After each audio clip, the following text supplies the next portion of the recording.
ছাত্ররা সরস্বতী ঠাকুরের কাছে যা চায়। হে মা সরস্বতী, এবারের মতো আমাকে পাশ করিয়ে দাও, নইলে আমি পুরো ফেল করে যাব। আমি জানি আমি প্রতি বছর একই কথা বলি, কিন্তু সামনের বছর থেকে আর বলবো না। আমি মন দিয়ে পড়াশোনা করব। এইবারের মতো পাশ করিয়ে দাও প্লিজ প্লিজ প্লিজ প্লিজ। আমি তো ওই টাকলা পুরোহিতের একটা মন্ত্রও বুঝতে পারি না, তাই প্রতি বছর আমি আ আ করে কাটিয়ে দিই। কিন্তু এবছর আমি মন দিয়ে অঞ্জলি দেবো। আমি কান ধরে বলছি, এবছরের অঞ্জলি আমি ঠিকঠাক উচ্চারণ করে দেবো। এবারের মতো পাশ করিয়ে দাও, নইলে আমি 9 থেকে 10-এ উঠতে পারবো না।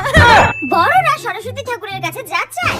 হে মা সরস্বতী, তোমাকে আমি 2 বছর ধরে বলছি পাশের পাড়ার পল্টুর সঙ্গে আমার সেটিংটা করিয়ে দাও, কিন্তু ও আমাকে পাত্তাই দিতে চায় না। ও আজকে নীল রঙের পাঞ্জাবি পরেছে, তাই আমি নীল রঙের শাড়ি পরেছি। আমার আর কিচ্ছু চাই না, শুধু আমার দিকে যেন তাকায় আজকে। আর কত বছর একা একা কাটাবো, এইবার তো একটা জুটিয়ে দাও। আমার ব্যাচের সবার বয়ফ্রেন্ড রয়েছে, চিঙ্কি টিঙ্কি মিঙ্কি সবার রয়েছে, শুধু আমারই নেই। আমার সামনে কিরকম ভাবে বয়ফ্রেন্ডদের নিয়ে ঘুরে বেড়াচ্ছে দেখো। আর যদি আমার বয়ফ্রেন্ড না থাকে তাহলে এদের সবার ব্রেকআপ করে দাও। হ্যাঁ, এইবার তো কপালে কাউকে জুটিয়ে দাও।